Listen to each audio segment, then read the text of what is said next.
Hello friends, প্রত্যেককে জানাই শুভ নববর্ষের আন্তরিক প্রীতি, শুভেচ্ছা, অভিনন্দন, ভালোবাসা। আজকে এই ভিডিওতে দুটো টিজার নিয়ে কথা বলবো, দুটো বড় বড় সিনেমার টিজার। একটা তো বুমেরাং, জিদ্দার আসছে বুমেরাং, সেটা টিজার লঞ্চ করা হয়ে গেছে আজকে সকালেই, সেটা নিয়ে কথা বলবো। আর রাজ চক্রবর্তীর বাবলি বলে একটা সিনেমা আসছে, সেটা নিয়ে কথা বলবো এই ভিডিওতে। এই দুটো টিজার নিয়ে কথা বলবো। প্রথমে যদি বুমেরাংয়ের টিজার নিয়ে কথা বলি, সৌভিক কুন্ডু ডাইরেক্ট করছে, জিৎ আছে, ফরাজ মুখার্জি আছে, রুক্মিণী আছে, সৌরভ আছে, আমাদের অম্বরীশ আছে, রনিদা মানে রজতবাবু দত্ত আছে। ভালো কাস্টিং নিয়ে একটা সিনেমা করা হচ্ছে, সায়েন্স ফিকশন কমেডি মুভি। এটা যদি গল্পটা একটুখানি বলে দিই, গল্পটা এখানে দেখুন, জিৎ একজন সায়েন্টিস্ট যে কিছু না কিছু আবিষ্কার করতেই থাকে। সে একটা হিউম্যান রোবট আবিষ্কার করেছে, যেটা মানে যে রোলটা রুক্মিণী প্লে করছে, সেই রোবটটাকে ঘিরে এই গল্পটা হতে চলেছে। যে এরপরে রোবটটার সাথে কি হয় না হয় সবকিছু নিয়ে এই গল্পটা হতে চলেছে। এবার যদি এই টিজারটার পজিটিভ দিক নিয়ে কথা বলি, দেখুন টিজারটা কিন্তু আমার বেশ ভালো লেগেছে, কিন্তু আউটস্ট্যান্ডিং লেগেছে কি সেটা হয়তো আমি বলতে পারবো না, কারণ কিছু নেগেটিভ দিকও আছে। ফার্স্ট, ভিএফএক্সটা ভালো। দেখুন science fiction movie VFX technically well made হওয়াটা খুব জরুরি। এখানে যে টাকা পয়সা খরচা করা হয়েছে সেটা বোঝা যাচ্ছে। ভিএফএক্সটা কিন্তু বেশ ভালো ওয়ার্ক করছে। যেখানে প্যানেলগুলো দেখানো হচ্ছে, হাতে ফোনটার যে আসছে ভিএফএক্স এর দ্বারা যে ক্রিয়েট করা হয়েছে, সেইগুলো কিন্তু বেশ ভালো এফেক্টিভ।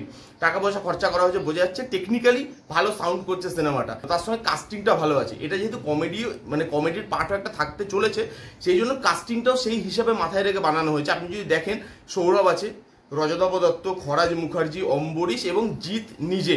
জিৎদা কিন্তু নিজেও ভালো কমেডি করতে পারে, তো কাস্টিংটা বেশ ভালো। কমেডি ফিল্মের দিক থেকে সেই জিনিসটাও কিন্তু বেশ ভালো লাগছে দেখতে। তার সাথে যদি বলি, এখানে টিজার এডিটটাও ভালো হয়েছে। গল্পের ব্যাপারে বেশি কিছু বোঝা যাচ্ছে না, খুব মানে অল্প জিনিস দেখানো হয়েছে টিজারের মধ্যে, যেটাই কিন্তু একদম প্রপার টিজার এডিট বলা হয়। কারণ নাহলে ফিল্মে গিয়ে লোক কি দেখবে বা ট্রেলারেই বা কি দেখাবো। টিজার এডিট খুব ক্রিস্প করা হয়েছে, ভালো করা হয়েছে, এবং টিজার দেখে গল্পের সম্বন্ধে বেশি আইডিয়া হচ্ছে না। আর সায়েন্স ফিকশন কাজ যেহেতু বাংলায় খুব একটা হয় না, পাসওয়ার্ড দেখেছিলাম যেটা হালকা ফুলকা সায়েন্স ফিকশন ছিল, ডক্টর বক্সির মতো সিনেমা আমরা পেয়েছি, কিন্তু heavy science fiction material cinema কিন্তু বাংলায় খুব একটা হয় না।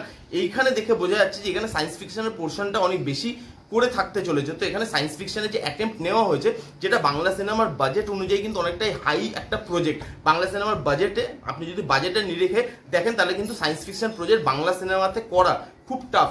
জিদ্দা সেটা নিয়ে কাজ করছে। জিদ্দা এমনি তো কমার্শিয়াল মুভি নিয়েই কাজ করে চলেছে কন্টিনিউয়াসলি। তো সেইখানে আমি বলবো এটা একটা ভালো চেষ্টা, যদি জিনিসগুলোকে ভালোভাবে রাখতে পারে, এখানে ভিএফএক্স আর টেকনিক্যালি দিকগুলো যদি ভালো করে রাখতে পারে, গল্পটাকে যদি ভালো করে স্ক্রিন প্লের মধ্যে লেখা হতে পারে, তাহলে কিন্তু এই প্রজেক্টটা আমার মনে হয় ওয়ার্ক করবে। আর জিদ্দার একটা হিট আসাটা খুব জরুরি, কারণ অনেক ফ্যান আছে, লোক চাইছে যে জিদ্দার থেকে একটা হিট আসুক। এর আগেরগুলো ভালো চেষ্টা ছিল, কিন্তু হিট সেভাবে আসেনি, বাট এটা চাইবো হিট আসুক। আমার টিজারটা মোটামুটি ভালোই লেগেছে।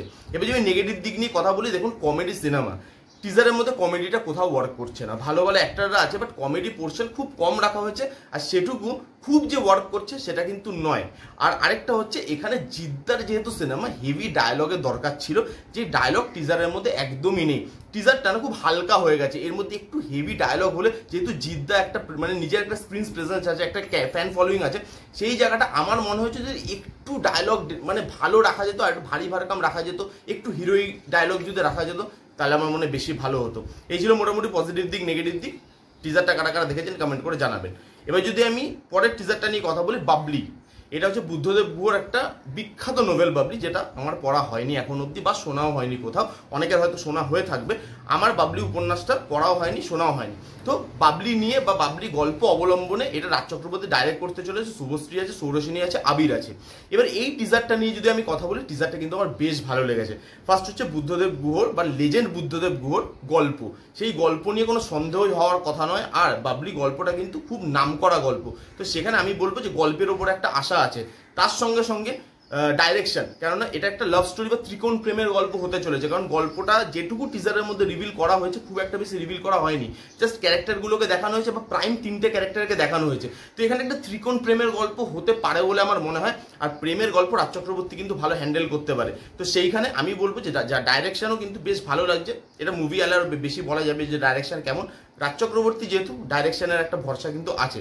তার সাথে সাথে লুক অ্যান্ড ফিলটা ভালো, পাহাড়ে শ্যুট করা, ল্যাভিশ লাগছে দেখতে, টাকা পয়সা খরচা করা হয়েছে বোঝা যাচ্ছে। মিউজিক ভালো, ইন্দ্রজিৎ দাশগুপ্তের মিউজিক সবসময় ভালো হয়। এখানে ইন্দ্রজিৎ দাশগুপ্ত মিউজিক করছে, মিউজিকের কাজও কিন্তু আমার বেশ ভালো লেগেছে। আর এখানে টিজার এডিটটা ভালো করা হয়েছে, ক্রিস্প করা হয়েছে, খুব বেশি গল্প রিভিল করছে না, একদমই রিভিল করছে না। জাস্ট 3-4টে যে প্রাইম ক্যারেক্টার তাদেরকেই দেখানো হচ্ছে, এখানে তাদেরকে ইন্ট্রোডাকশন করানো হচ্ছে। টিজার এডিটটা ভালো আর কাস্টিংটা ভালো। আমরা দেখেছি শুভশ্রী এখন অ্যাক্টিং লেভেলে কোথায় চলে গেছে, ইন্দুবালা, ভাতের হোটেল, পরিণীতা, মানে আউটস্ট্যান্ডিং পারফরমেন্সেস। তো এখানেও কিন্তু একটা ভালো পারফরমেন্স দেখতে পারবো বলেই আশা করা যাচ্ছে রাজ চক্রবর্তীর ডাইরেকশনে। শুভশ্রীকে ভালো লাগছে দেখতে, আবির আছে, সৌরাসিনী আছে, কাস্টিং কিন্তু খুব ভালো। এই প্রজেক্টটার থেকে কিন্তু আশা আছে আমার। এই টিজারটা কোনো নেগেটিভ দিকে আমার লাগেনি। ট্রেলার এলে আর মুভি এলে তখন নেগেটিভ দিক নিয়ে কথা বলা যাবে। এই ছিল দুটো টিজারের রিভিউ। কারা কারা দেখেছেন বুমেরাং আর বাবলির টিজার কমেন্ট করে জানান। যারা যারা দেখেননি গিয়ে দেখতে পারেন। দুটো টিজারই কিন্তু আমার বেশ ভালো লেগেছে, বাবলিরটা একটু বেশি বেটার।